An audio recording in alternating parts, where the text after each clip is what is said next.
DJ right in your face.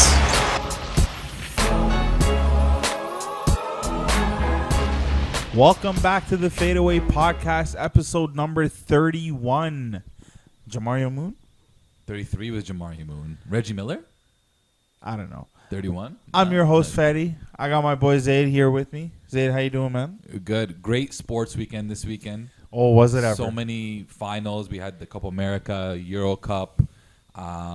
We also had the Conor McGregor fight, which was nasty, to say the least. A bunch Finals game 3, Sunday Finals night. game 3. International basketball was big this weekend as well. Just checked. Reggie Miller, number 31. So that's what it is. I'm good, man. How are you?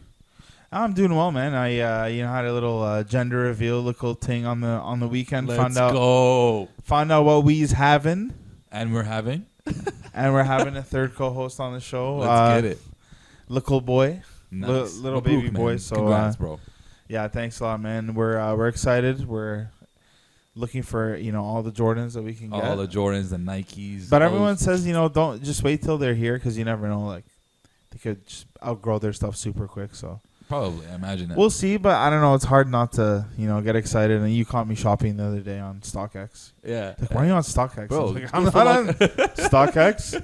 Just scrolling through StockX for like baby Jordans and baby Nikes. I was like, bro, just go to Foot Locker, man. Yeah. But some of them you can make some bids. But anyways, we're excited and thanks a lot, man. But it was a good weekend. Just chilled. I took a lot of days off from biking. Man, I biked a lot last weekend and it took life out of me. Really? I just took some 4 days off. But I think we're gonna go after PK and I gonna hit a quick 20 after the show. Mm-hmm. After the Epi, it kind of sucks because sports is slowing down. We were talking about that today. Yeah. Where were you when Italy won on penalties? I was at home. Watching my dad and my brother. My brother fell asleep on the couch. It was great. Can you imagine?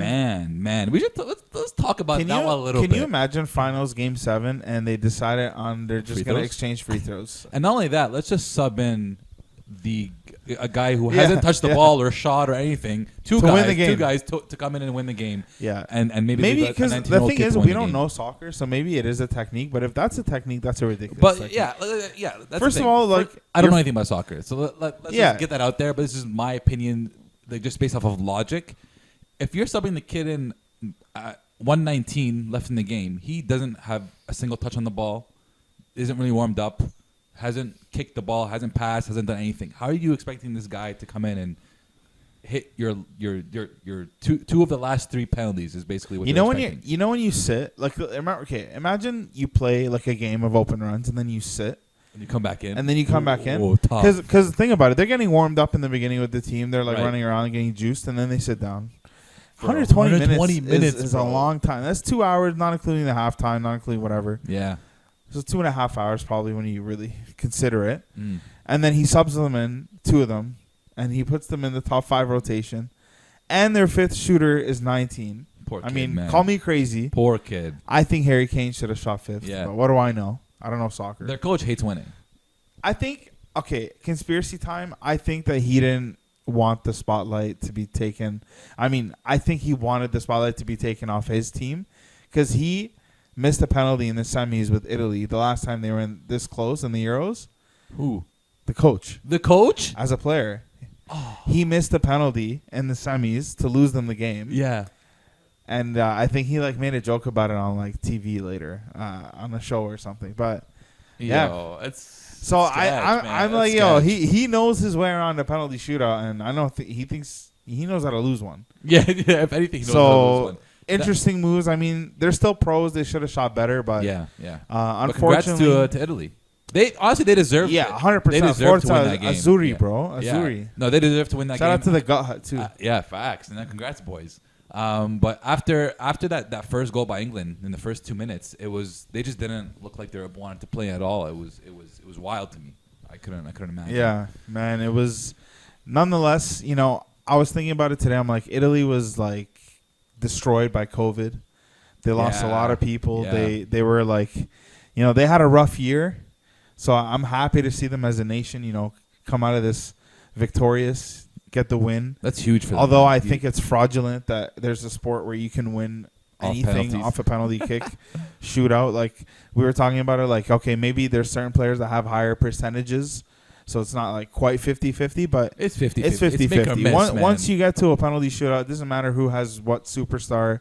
Mm-hmm. It doesn't matter. Mbappe misses penalty kicks. Everybody has missed. Everybody Messi misses penalty. Yeah. Like it doesn't matter who you are. So I think that part of the game is kind of whack. But hey, they played to the rules and they won. So can't knock them for it. So shout out to them, man. Mm-hmm. A lot of basketball to talk about, even though there's not really much basketball going on. Yeah. But I guess it allows us to expand, into the games because we're now 3 games deep. Yes. 3 games deep into the NBA Finals, and it is a 2-1 series lead, Phoenix. Mm-hmm. If we recorded this podcast 24 hours ago when it was 2-0, boy, would the tone have been different. It would have been, Phoenix in 5. No. Phoenix in 6. Yeah, They've got this. Yeah. Okay, they're gonna steal 1 or 2, and then Game 3 happens. Pivotal Game 3. Yeah, but before we get into that, let's go back because we didn't get a chance to talk about it. So let's talk about Game 1 and 2. Key things to take away from games 1 and 2, man. Game 1. So game 1, Phoenix wins 118-105. Just by watching the game and the optics of the game, Phoenix looked like they were just the better team. Looked like they were ready. Statistically, though, if you were to not watch the game and just look at the stats, you would think that Milwaukee had a way better chance at winning this game than the actual game. They shot 45% from the field, 44% from 3. Free throws at the end of the day is what really, really destroyed the game. Whether you want to say, the whistle was on Phoenix's side, which, to be honest, it really was for the vast majority of the game. But Phoenix found a way to get to the line. The big 3 of D-Book, CP, and Ayton got to the line 20 out of the 26 attempts in that game. So that's really what proved to be that difference maker for them, just being able to get to the line, to slow the game down, get easy baskets at the line. And on the flip side, Milwaukee couldn't really defend the way they used to be able to, or the way they're used to being able to defending. A lot of ticky-tack fouls, a lot of soft fouls, which kind of, it sucks on the defensive end, and then at the same time, it decreases your intensity on the defensive end. It doesn't encourage you to gamble more. It doesn't encourage you to be as aggressive defensively. So Milwaukee really struggled with that defensively, I think. And sometimes it's just the way she goes. That's how the whistle goes. That's how the whistle blows. And Phoenix was able to take control over that Game 1. But awesome performances by Phoenix. Awesome performance by that big 3. Phoenix, they looked ready to win, and that's how they came out that game. Interestingly enough, because of the way the series is played out, that was actually the only game where A, Giannis struggled. Yeah. And B, Chris Middleton played well. Yeah. So Chris Middleton had 29 points that game. He shot 12 of 26, so under 50%, but still very good. 46%, 42% from deep. He had 4 assists, 6 rebounds, 5 turnovers, which is kind of a lot, but he has the ball in his hands a lot, so it's nonetheless. I mean, at this point, they'll take all of that if he's going to give them 29 points, right? After what they've seen from him in games 2 and 3. But Giannis, 20 points, 17 rebounds, still a monster game. 6 of 11. It's not that he played inefficiently, but you can't blame the guy. So he goes down with a hyperextended knee. Yeah. Everyone thinks, it's torn. ACL's gone. He's out. No structural damage, thankfully. Makes a comeback. Obviously the first game back is going to be jitters. You're getting back. You're still getting the feel. Mm-hmm. So I don't blame him, especially when we see games 2 and 3. He's just taken off. We're going to talk about that. Yeah, I'm sure. But Chris Middleton has pulled off a disappearing act since that game, unfortunately. Drew Holiday disappeared. 4 of 14, 10 points, minus 16 in game 1. Just, we need more from you, brother. And that's what it comes down to.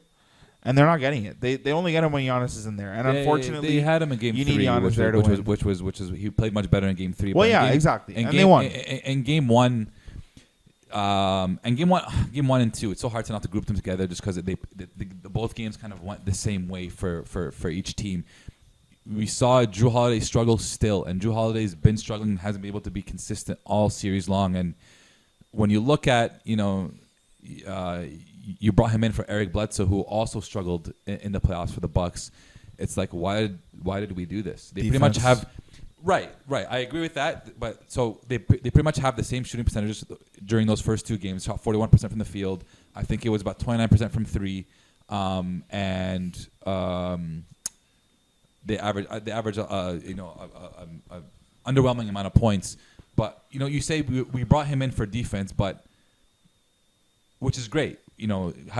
Drew Holiday being able to do other things like rebound and defend the top wings, the top players. It's great. It's honestly it's a great thing, but they really need offensive production out of him. When you cannot produce offensively, you become less of a threat on the floor. From a shooting perspective, from taking to the basket perspective, people kind of sag off of you. So they really need him to produce offensively, and they can't do it. But do they though? Yes. If Middleton is going to do it consistently, which he should be the guy doing it, because that's what he does. Yeah. Drew Holiday is known for playing defense. He can give you 10 plus assists. Middleton, you're there to score, buddy. Like if you're not scoring, what are you doing? What are you doing out there? I'm with that, and they need because if he's going to give them 20 plus with Giannis doing what he's doing, do they need Drew to give them 20 plus? They don't. They need to give him. They need to give him at least an efficient 10, 15. Yeah, 7 of 21 in game 2 is rough. You're wasting possessions at that point, and possessions are But we got to talk viable. about Giannis, man. 42 points, 12 rebounds. Yeah, like game incredible. 2? 15 of 22 he shot. Free throws 11 of 18, not the best percentage. We know that, though. We know that that's where you're gonna. I feel like 61 is actually pretty good for him. Yeah. He got better in game 3, but 42 points, 12 rebounds.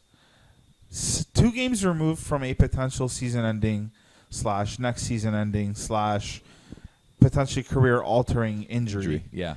And this guy comes out and gives you 40 plus, 10 plus in 40 minutes, and nobody else comes through for him. Nobody else. He's left, and if you really think about it, the narrative around Giannis was completely what?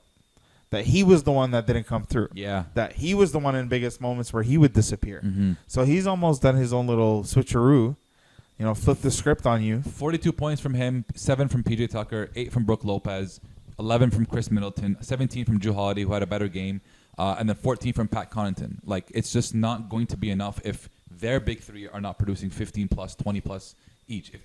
If Giannis is going to carry the offensive burden and score 42 and defensive, he plays a lot of great defense. Yeah, but on the offensive side, you don't need Drew to score 20, like you're saying, if he's going to score 42, but you need him to have an efficient 15 plus.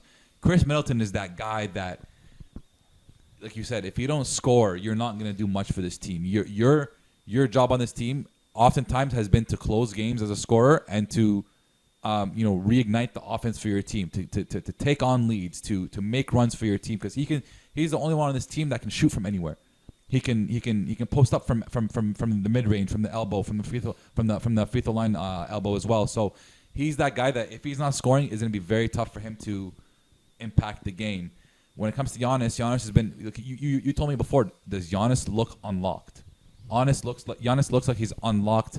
How to be dominant and how to dominate a game without being able to shoot threes, without being able to shoot a consistent free throw or a consistent mid-range. He has that little kind of fadeaway where he gets into the paint and fades away to the free throw line, and he has that little jump shot, at times there. But just his ability to get to the lane, his ability to get to the basket, it's pure dominance. He's literally playing a Shaq-esque style. A bit even more extended. He gets the ball and is able to dribble and drive to the basket. Shaq wasn't able to do that. So it sucks that he hasn't been able to get his teammates to produce with him alongside as well.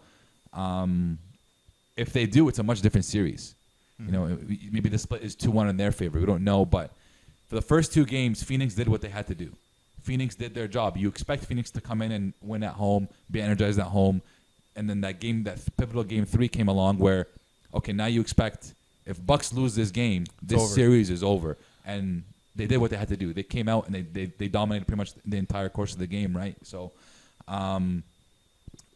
they need more of that. They need more of a collective effort. They need more of a team effort. Giannis, once again, puts up 40 in game 3. So they need all their players to be producing. What's the point of creating a championship team or getting all the way to the finals if the rest of the guys aren't going to produce?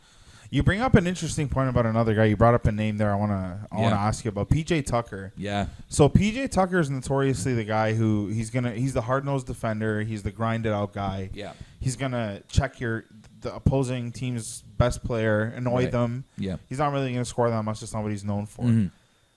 But is he worth it when you're playing a team like Phoenix where you can't really afford to have a guy on the court not doing anything? And unfortunately with PJ Tucker, oftentimes he stands in the corner and he just doesn't do anything. Mm-hmm. And I think that that's such a disadvantage to them. Yeah. Like, do you think that they should bench PJ and go with Bobby Portis? Because Bobby can stretch the floor, Bobby can shoot, Bobby can score much better than PJ. And I feel like from an aggression perspective, Bobby is bigger. Yeah. He's stronger. I don't know. Maybe he's not stronger, but he's definitely scarier. He's scary. I love Bobby Portis' role on this team. It's essentially to be the energy guy and the hype man and do all the dirty work, which PJ is also supposed to be doing, but doesn't do it at the same intensity and energy that Bobby Portis comes in and gives you. So I wouldn't say bench PJ totally. I still think he brings value in being able to stretch the floor, hit the corner threes.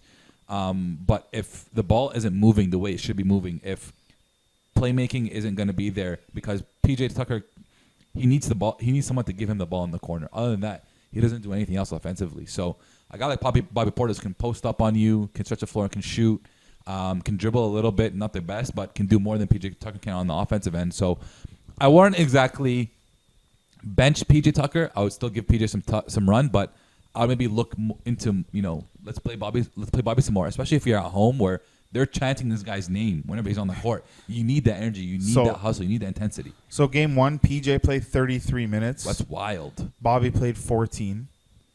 Okay, let's check out game 2 here. Game 2, PJ played 35 minutes. Bobby played 4. Yeah, why do they do 35 that? minutes, he put up 5 shots. Bobby put up 2 shots in 4 minutes. He's gonna get his buckets, baby. When he gets the ball, listen. If he's gonna play that little, when he gets the ball, he's gonna look to shoot. He wants to shoot. He wants to make an impact in the game.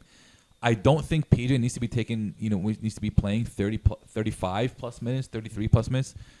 Maybe give him 25 minutes and give some minutes to Portis, who has proven he can help your team win. He did that in the last round, especially. I just don't get Bud. I don't understand Bud. He's one of those guys who doesn't like winning. He doesn't. He's not a Bud. He's not a Bud. He's not a Bud. He doesn't really make all the correct adjustments. Doesn't make the correct adjustments on time. I think the repetition of this team has been, this is the stupidest team to make the finals, and that's because of the leads they lose. It's because of all the the mental mistakes they make. It's because of the lack of adjustments that Coach Bud makes. So when it's going to be an uphill battle from here. I think now that Game 3 is over, Milwaukee did what they have to do. Now I think Phoenix is going to refocus a little bit and say, okay, no, we need to win an away game, a road game, in order to make the series ours. And if they go up 3-1, in my opinion, all hope for the Bucks is gone. Like, I'm with you. If your teammates already aren't and producing, you have home court, and Phoenix has home court. Yeah, that's what I mean. Yeah. They go up 3-1 with home court. If your teammates are already not producing for you in the first 3 games, where the pressure is there, but it's not as bad as a 3-1 lead or whatever, they're probably not going to produce for you when it gets to 3-1, and they're not going to make that comeback. So the only way I see the Bucks having a chance in this series going forward is if they tie it up tomorrow night. Yeah, that's the only way I see it. Hold on. Before we move on to Game 3, I want to bring up one more thing because I didn't get a chance to do this. So I hate to move back to Phoenix, but DeAndre Ayton, Game 1, 22 points, 19 rebounds. They put him in the category with Kareem, with Wilt, Game with 2, Shaq, all these guys. 4 offensive rebounds. He had double-digit rebounds again, 13 rebounds. Yeah. And the kid is a stud, man. He's amazing. When you talk about efficiency, he even had a great start to Game 3 before they, took him out with fouls. Yeah. But man, the efficiency, the hands, footwork, the hands, like the this rolls, guy. Where did he come positioning? From? Hey, he's the number he one was draft. not this good. He was the number 1 draft pick. Yes, but he was not this good. Right. This guy looks like Tim Duncan. So, you said that last, I think after Game 2, and I was going to bring it up, and I think I immensely agree with that. It's like he's just a mini younger Tim Duncan, and he's an elbow jump shot away. Yeah, exactly. Can he be elbow bank jump shot away? Can he be a guy who's as reliable and dependable? Not flashy but fundamental, knows how to play the game. Absolutely, like that. His the way his game is approaching, it looks just like. And he's from the islands. And he's from the island, so it makes sense. The island. But at the end of the day, he's the number 1 draft pick. He's not a number 1 draft pick for no reason. do having a coach like Monty calling him out, having guys like CP calling him out, helping him make a difference, I think for sure it makes the world of a difference. I think the biggest thing for him is, number one, he's got great hands, which you can't teach that. That's like a natural ability. Number two, his IQ is amazing. Like, he knows where to be. He knows where to screen. He knows where to roll. He knows what guy to box out. He knows. So his ability, his mental ability and the way he just reads the game, that's from Monty and that's from CP. That's like all year watching tape. That's all year working with these guys. So, and you see them, Yeah, but CP's played with a lot of people. Not everyone absorbs it and is able to produce like this. That's more credit to him. A fair bit of. That's more credit to skill. DA. Like it's incredible. And you see whenever there's a dead ball or whenever there's a free throw, you see DA, you see CP, you see D Book. They always huddle. Yeah, they're always talking. They're always teaching. So that's like. I think the biggest CP is huge. The biggest value in Ayton is that when he's on the court as a center, you don't need the opposition doesn't, or they can't really afford to go small. Yeah, like if they do, you can't take him off the court. It's not like Gobert, where right when he goes small, he's useless. Yeah. He's a liability. He's mobile, man. He's mobile. He can move. He's intelligent, and it's great to watch. I love it, and another guy to watch too. Sorry, before we. The biggest thing, another big thing for him is that he can hit free throws. Yeah. How many times do we talk about big men, 5 guys, 7 foot plus guys not being able to play end of games because they can't hit free throws? This guy can hit free throws. He has a bit of a mid-range jump shot.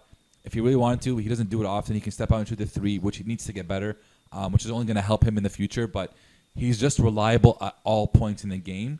And when you have a young big like that, who's, by the way, he's going to get paid at the end of the summer, at the end of the year. Absolutely. But when you have a young big like that who's that reliable, they become a lot tougher to guard as a team. Yeah. But go ahead with your. Yeah. The second I want to shout out is Mikhail Bridges. So game 1, 14 points plus 14, nice little game. 5 at 13, could be better. Game 2, baby, 27 points, 7 rebounds, 2 of them offensive rebounds. That's 2. They got. In their starting lineup, they got 10 offensive rebounds. That's nice. A ton of extra possessions. But anyways, 8 for 15. He gave you 27 points off 15 shots in a finals game. In his first run, he's like third year, second year in the league. Young. Yeah. And he gave you 27 points in the finals. And that's a game where you don't get that 27. Who knows, right? They won by like a good amount. But if you don't get that 27, do you get the win? 118, 108. You don't know. When you game plan as the Bucks, I don't think you're game planning for Bridges 27. Of course not. You're trying to contain CP and Chris Paul, and I mean CP and Book, but Book had 31, CP had 23. And that's what we talked about before when we talked about who are the X factors for this team, and we talked about it before the final started, and we said there could be so many different guys who are going to be X factors for this team. You look at game 1, Cam Johnson, 10 points. Cameron Payne, 10 points. Mikhail Bridges, 14 points. That 34 points is huge to have off your bench, especially with the guys coming off the bench. Cam Johnson, who Bridges starts, but the other two, Cam Payne and Cam Johnson. Cam Johnson has been amazing this playoffs and this finals run. To have see his dunk? Yeah. To have a kid this young be able to shoot this well, play this well for your team, it's phenomenal. So it just speaks to the depth of this team. They lose Saric as well, who played very key minutes. Then they almost lost Torrey Craig too. That was scary. That was very scary as well. It's exactly. So that was game 1. Game 2, like you said, Mikhail Bridges 27 points. Drake Crowder comes in with 11. Cam Johnson with 8. Guys contributing, no matter who it is. Different X factors at all times. Game 3, obviously, it didn't go that well for them. But hey, listen, Drake Crowder 18 points. Cam Johnson 14 points. So they're still contributing even in losses, and that's what you want. Even if they're losing, you want them to have that confidence for that next game. Say, listen, I had 14 last night. I can do that again this night. I can help us again this night. So they've got so many young X factors, so many key players. It's hard to guard when you game plan for CP, you game plan for D-Book, DA, but when you have these other guys break your back, it gets so much tougher to win a game. It absolutely sucks, man. And to do it in your first playoff run, I think, is the craziest thing. All these guys, pretty much. Campaign went from being the laughing stock to this, and to being a dancer, to being it's like a Patty Mills-esque resurrection, right? Yeah. So I mean, game 1 and 2 definitely went Phoenix's way. Everything was Phoenix's way. Then we head into Game 3, back to Milwaukee. First finals game there in however many years it is. 73. They're the people there are jacked up. They're hyped. Of course. Steve Sabatini is in the stadium for the game. He's got seats with his dad. Yeah. 25 some odd thousand outside the building. What's it called? The Deer District. The Deer District. And Milwaukee's ready. They're buzzing. Yeah. They're buzzing. Mm-hmm. And what do the Bucks come in and do? Dominate. They handle business. Dominate. And that's exactly what needed to happen for the handled Bucks. business. I'm sorry, Tom. The first little bit was Phoenix. Phoenix praise. We got to talk about some Milwaukee right now. But Game 3 was... We were talking about this right off air. It was a series. Was it off air or on air? But a series changer. No, it was on air. Because we said if we recorded it 24 hours prior, we would have probably said Phoenix this, Phoenix that, right? Yeah. Wow. At this point, if you ask me who's going to win Game 4, I feel like Milwaukee. I don't know. That's the thing about this series. You don't know who's going to win. You don't know. D-Book. Okay. You know what? I'm going to ask you. What do you think is... This is tough. What do you think cost their... Okay, let me get my thoughts together. Do you think Giannis's game was better for the Bucks, or was D-Book's game worse for the Suns? Ooh. Do you get what I'm trying to say? I get what you're trying to say. Did D-Book hurt the Suns more than Giannis benefited the Bucks? Listen, you look at D-Book's game 3, minus 13, 10 points. 3 for 14. Shot 21% from the field, 14% from he made three. 3 shots all game. The reason why I want to say D-Book's performance hurt more than Giannis's 41 is because Giannis gave the Suns 42 game 2 and they still lost. And D-Book didn't have this poor of a game. He had 31 in game 2. They need D-Book to get buckets. Like when D-Book is on and he's on fire, he's unguardable, and they need that offense to come from him. CP can only do so much. CP's, we get it. He's 36. People have said he's washed. People say he's too old. He's been shutting up everybody, all the naysayers. But he can also only give you so much. You need that versatile wing scorer. You need D-Book D-Book when he's on. He can get a bucket from anywhere. How many times have we seen him launch threes from however many feet beyond the 3-point line? How many times have we seen him just get to his spot on the baseline, easy jumper, elbow jumper, get to the basket? When you have a guy who's that good of a bucket getter struggle, you're missing a lot of points. You're missing 21 points when you compare it to the last game. So for me, and he goes minus 13 on the night too. So literally when he was on the court, he was just not. Look, he's 1 of 7 from 3, so he had 1 3 all night. Yeah. Minus 13. That's likely because he's not the greatest defender. So and they got run out the building. All of them are in the minuses. Like all of them, literally every single one of them is minus double digits. Mm-hmm. So I'm not really gonna look at that too much. Mm-hmm. One thing I want to say is D-Book has a lot of these games, unfortunately. I will give you one more. 60% from the free throw line. Only 5 free throws attempted. That first game, he attempted 10 free throws. Listen, Scott Foster after the third game. I get it. I understand. He's won 12 straight against CP. He's won 12 straight against CP3. You're a dirty ref when you have a stat against the player. Exactly. So I get that point that wasn't getting as many calls as he should have. The reffing does take into account, does come into play, but he also he went 3 for 5, 60% from the line. He just didn't have he didn't have a good night.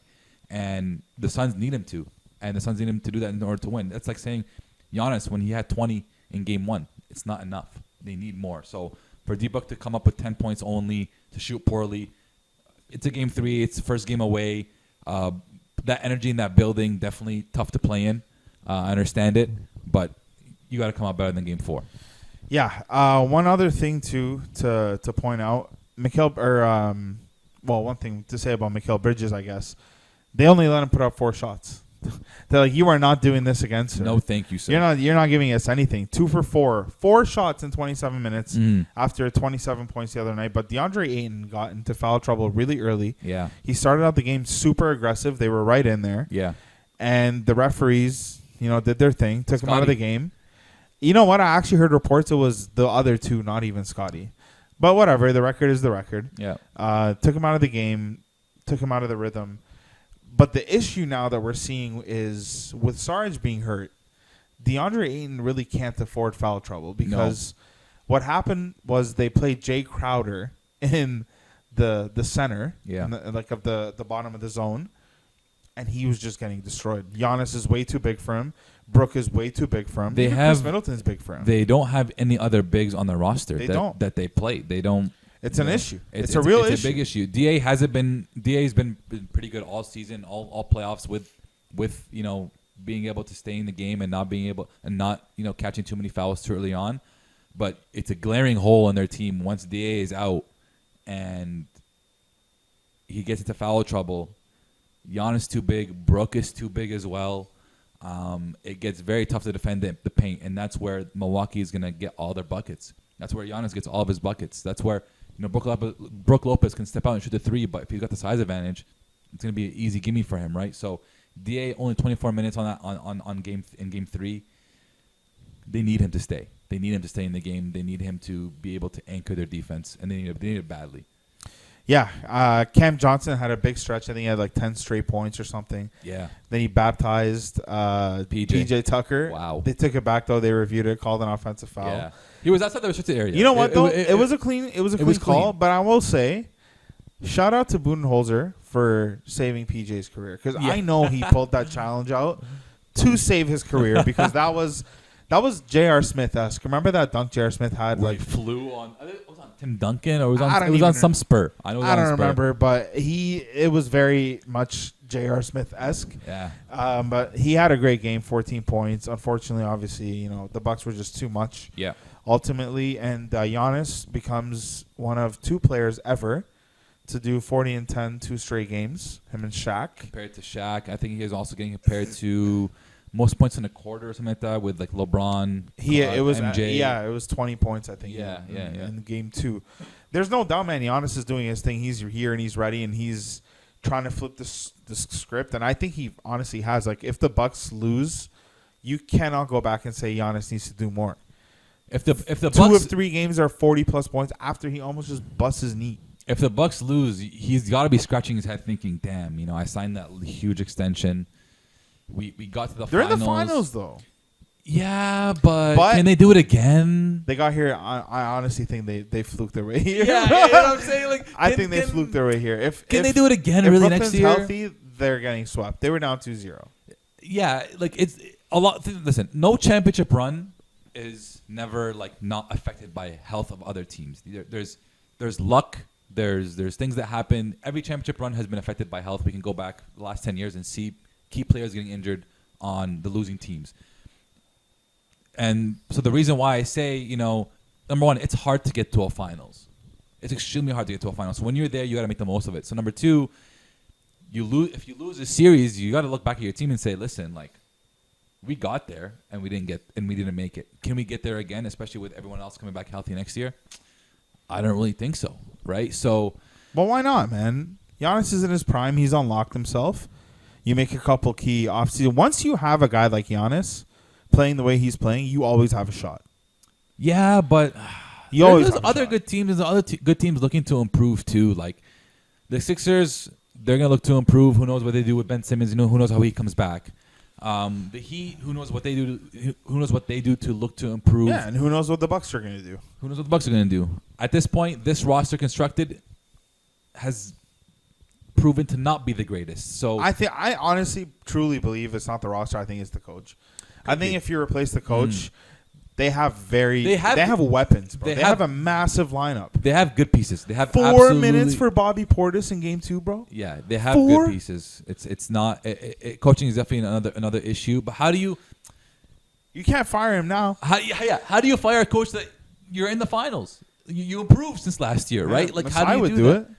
Yeah, nobody's got the best GM in the league. Come on. Bud is like he owes all his money to Kyrie for getting injured. Thank you. You saved my career. And James struggled, especially with his hamstring injury. So, he's too busy in Fashion Week. He right now, he doesn't. What would you say? You're convinced he doesn't train? He doesn't practice? There's no chance. James Harden does not spend a minute of his life working on basketball. And he's still filthy. It makes absolutely no sense. It's crazy. He's just cooking. When he interviews it, he's just hoop, man. I just hoop. Hoop. That's legit a fact. He's just standing. He's like, what is it? It's just a game. I'm just good. Probably trains like a week before training camp, and just to get back into shape a little bit. Just enough shape, and then he'll go to training camp. But going forward, game 4, is tomorrow on Tuesday. Like you said, you can't predict who's gonna win. Let's predict who's gonna win. Just anyways. I think the Bucks win. Phoenix, baby. I think the Bucks win game 2. Game 4. You say Phoenix. I think I'm gonna be wrong. Every time I predicted, I've been wrong. So I just trusted Monty. I trusted him too. I trust him far too. more than I trust in Bud, and I think Monty's gonna make some key adjustments. Yeah. So I don't know. I'm gonna go with Phoenix. I'll go with Bucks because they need it's do or die. Now for the Bucks, every game is do or die. You lose this, you go down 3-1, you're not coming back. I expect them to play with the same energy, same intensity. They're at home again. Same Bucks crowd. The Bucks crowd is crazy. So I'm gonna go with Bucks for a game 4. You see the video of Danny Beers? Yeah. And the professional football player? Yeah, well. The football player does it all the time. Yeah. Every single game, there's always videos going viral of him. His dad hopped in and yugged the beer. Sorry, not chugged. He yugged the beer. Shout out to PK. Yeah. Before we wrap it up, let's talk. There was some crazy international headlines this weekend. The Nigerian international team has beaten Team USA, senior team, in an exhibition game. Yeah. Wowza. Wow.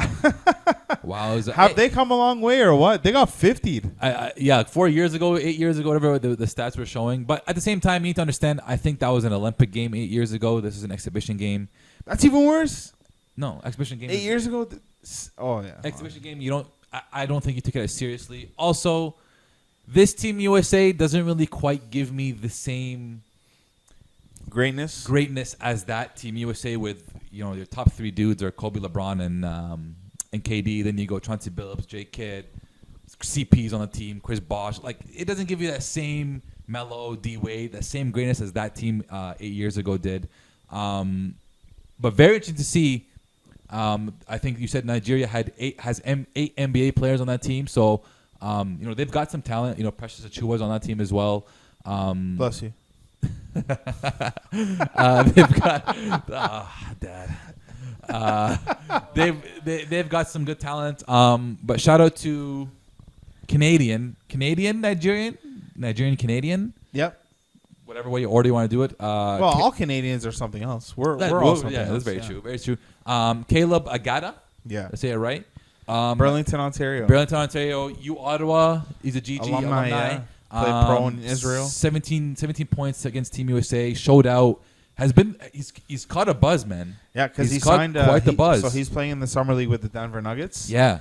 So he might go to the league, man. He might go to the league. That's from huge. Ottawa GGs. That's crazy. That's huge, man. Played. You said 2 years in the Israeli league. Or I don't know how. He's been pro for a bit though.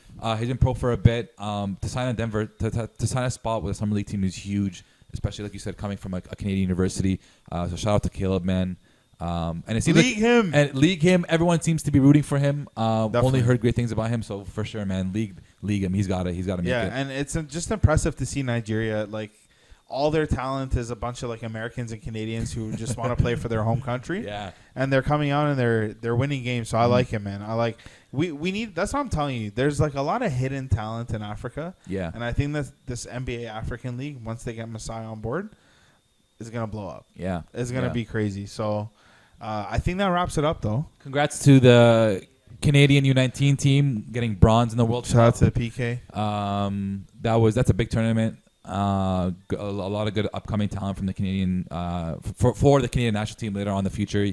Team USA won that tournament. They beat France in the finals. France has like this 7'1" Wembenyama, African kid as well. Yeah. And he looks nasty. It's insane. Him and so it was amazing seeing him. And then the Team USA has one of their own guys, Chet Lofton, whatever. These tall Fridge? No. There's Lofton. There's another guy named Chet. I don't know his last name. 7 foot tall, skinny white kid. Okay. There's a lot of these skinny 7-footers who are like just bucket getters, but all like KD. Kind of, KD has kind of transcended into this long, skinny, lanky 7-foot guards. Essentially, it's been amazing to watch. They're probably very interesting Twitter follows if they're anything like KD. Exactly. But yeah, that's pretty much it for today. We wrap it up. So Game 3 tomorrow on Tuesday, and then I think possibly the next time we come back, we might have a champion. Oh, I mean, there's a possibility. Maybe, depending on how Phoenix does. We'll see if it goes to 7 games or not. But with that being said, we'll come back to you guys next week. Remember, this podcast is brought to you by Ball's Life. Follow us on Facebook, Twitter, Instagram, TikTok. Also on Spotify, Apple Podcasts, YouTube, wherever you find your podcasts, we'll be there. And we'll